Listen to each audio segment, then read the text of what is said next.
కాశ్మీర్లో ఉగ్రవాద దాడిలో మరణించిన కుటుంబాలకు ఒక్కొక్కరికి 50 లక్షల రూపాయల ఎక్స్‌గ్రేషియా ఇవ్వాలని, అదేవిధంగా కుటుంబంలో ఒకరికి ప్రభుత్వ ఉద్యోగం కల్పించాలని ఎస్ఎఫ్ఐ రాష్ట్ర కార్యదర్శి దామోరా ప్రభుత్వాన్ని డిమాండ్ చేశారు. ఈ దేశంలోకి చొరబాటుదారులు రాకుండా, ఉగ్రవాదం రాకుండా పర్యవేక్షణ ఉంది అని చెప్పేసి గొప్పలు చెప్తున్నటువంటి బీజేపీ కేంద్ర మంత్రులందరూ కూడా ఈరోజు ఉగ్రవాదులు చేసినటువంటి దాడికి చిక్కుతో తలదించుకోవాల్సిన పరిస్థితి ఉంది.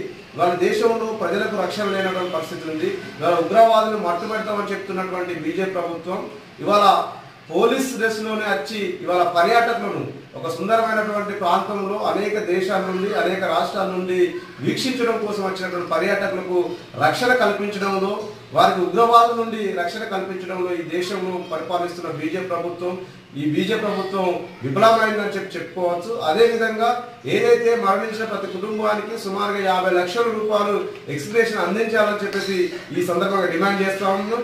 అదేవిధంగా ఈ దేశ చొరబాటుదారులు, ఉగ్రవాదులను ఈ దేశాల్లోకి అన్వయించి ఈ దేశంలోకి వచ్చి వాళ్ళు తిరుగుతున్నా కూడా కనీసం వాళ్ళ మీద నిఘా వర్గాలు పనిచేయకుండా వాళ్ళ పట్ల సరైనటువంటి చర్యలు తీసుకునేటువంటి పద్ధతిలో ఈ దేశ పరిపాలన భాగం నిర్లక్ష్యంగా వివరించిందని చాలా స్పష్టంగా అర్థమవుతా ఉంది.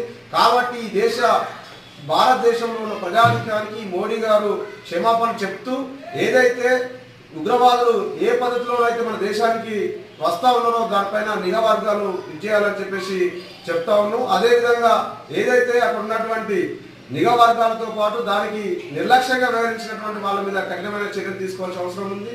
చనిపోయిన ప్రతి ఒక్కరు కూడా నష్టపరిహారంగా అదేవిధంగా ప్రభుత్వ ఉద్యోగాన్ని కూడా ఇవ్వాలని చెప్పేసి ఈ సందర్భంగా డిమాండ్ చేస్తా ఉన్నాం.